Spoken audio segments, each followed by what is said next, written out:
आपके लिए DIY toner यानी कि रोज वाटर की रेसिपी लाई हूँ। आप इसे फटाफट अपने घर में 5 से 7 मिनट में बना सकते हो, इसलिए वीडियो अंत तक देखते रहना। यहाँ पे 1 बाउल जितनी रोज पेटल्स डाली है, उसके अंदर हम 2 बाउल जितना पानी डाल देंगे।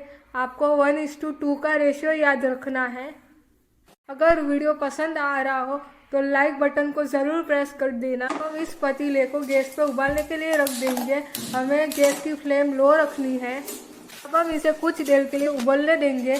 मैं अब आपको बता दूं कि रोज़ वाटर को गुलाब जल भी कहते हैं हिंदी में। रोज़ वाटर हमारे स्किन के pH बैलेंस को मेंटेन रखेगा, साथ में हमारी स्किन को थोड़ा फेयर बनाएगा। के साथ ही रोज़ वाटर हमारे पोर्स को भी ओपन करता है, इसलिए अगर आप रोज़ वाटर लगाने के बाद कुछ भी लगाएंगे तो वो आपके स्किन पे अच्छी तरह से अब्जॉर्ब हो जाएगा।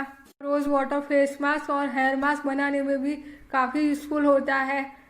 आप देख सकते हो कि धीरे धीरे रोज़ पेटल्स का कलर चेंज होता जा रहा है। आपको हमारा ये वीडियो थोड़ा सा भी पसंद आ रहा हो तो अभी के अभी हमारे चैनल को सब्सक्राइब करके बाजू में जो बेल आइकन यानी घंटी वाला आइकन है उसे भी प्रेस कर दीजिएगा, ताकि आपको सारे नोटिफिकेशंस मिलते रहे। और इस वीडियो को अपने फ्रेंड्स के साथ भी ज़रूर शेयर कीजिएगा।